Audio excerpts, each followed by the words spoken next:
Hi, I'm Susan Clare, GourmetQuilter. Thank you for being here. I thought we'd have a little bit of fun today looking at some just fairly simple blocks. We've got a half square triangle unit with a coloured circle on top. Pretty straightforward. I thought I'd just run through how I've gone about doing that. I've used some black and white fabrics for my squares. So I've cut out squares. I've cut them out to be 7 inches square, both the black and the white, and I'm pairing them up together and cutting them in half to make two. So what I've ended up doing is drawing my line diagonally from point to point on the back of one of the squares, and I've paired the light and the dark together. Now you wouldn't have to use black and white, of course. You might like lots of blues and you've got lights and darks, all those sorts of things. And so then I'm going to stitch, and I've already done my stitching, but it's just 1/4 of an inch each side of the drawn line. So nothing too hard about that, so I've gone ahead and done it. But I thought we'd go through the trimming process.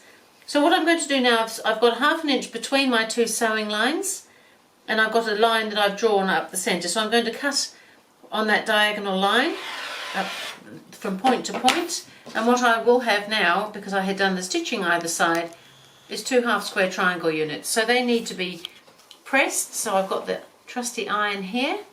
And I'm going to just press the seam one way towards the darker fabric. As I said, it doesn't have to be black and white, but it looks quite effective with black and white. But a dark and light, or two contrasting colours, is really the main thing, so that you get the idea of the two colour, possibly light and dark like we've got here. And then they're just going to need a little bit of a trim. So I had, as I said, cut them at 7 inch because I want them to trim to 6.5 inch, because I want it to be a 6 inch block when I sew it in to my quilt. So I've got a square here that is actually conveniently 6.5 inches. You might have one that's a little bit bigger, but it will have similar markings on it. And what we're after is getting the diagonal on the ruler to sit on the diagonal join line that we've got there. Now there's going to be very little trimming required. It's just a little whisker, but it makes all the difference, because we're trimming it just from the 7 inch down to the 6.5 and have taken that little seam. So it's only just a little bit. I've got this trusty rotary board. I love this rotary board for this sort of work. Not essential, but kind of fun.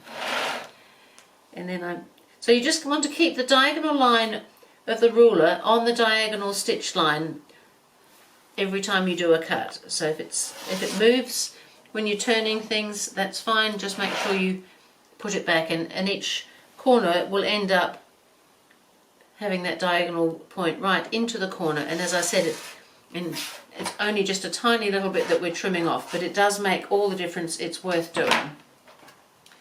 So, and you can trim all your squares the same way. That one needs doing as well.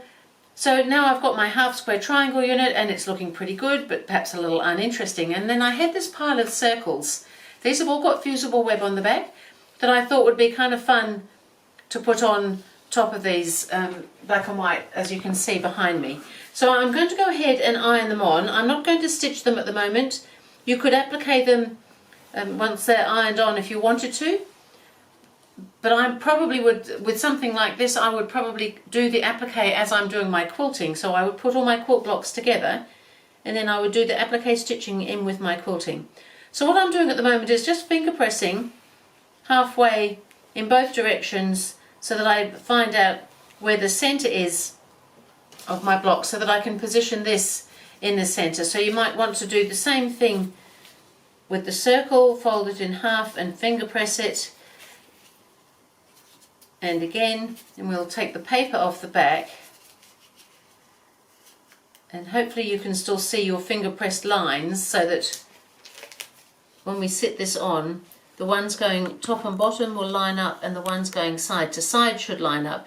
Now, if you're not still 100% sure that that's absolutely correct, something like your ruler would be really helpful, because you can just get an idea. My circles are actually just a little bit, I think they're just a touch bigger than 3.5 inches.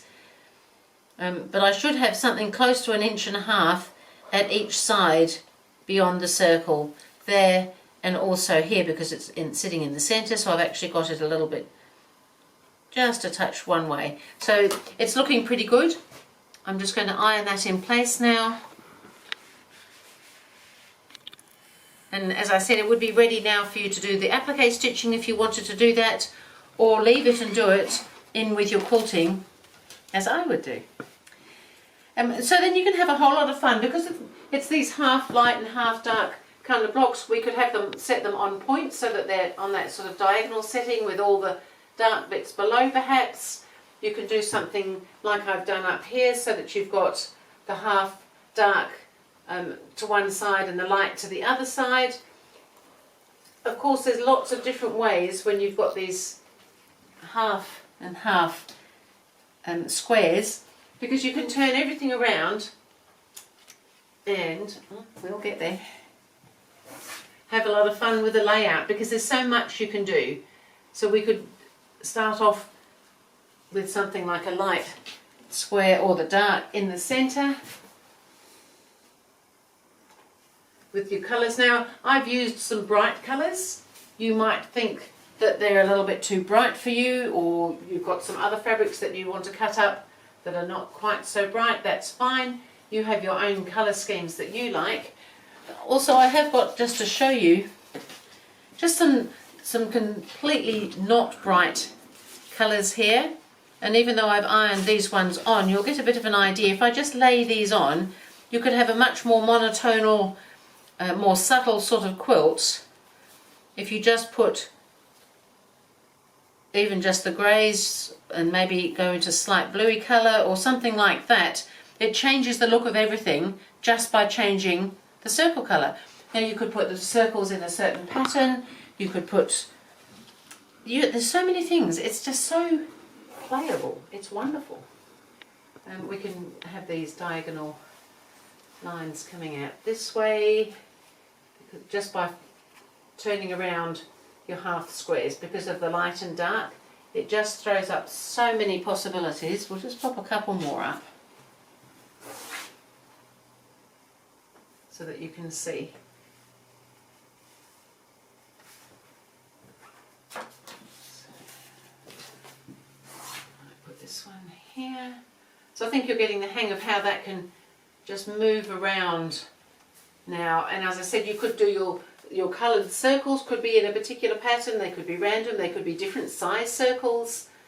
You could do so many different things. But I thought that was just a little bit of fun to play with some black and white squares or half square triangles and some coloured circles, because if you're like me, you've got fabric in your stash and you've probably got circles too, who knows.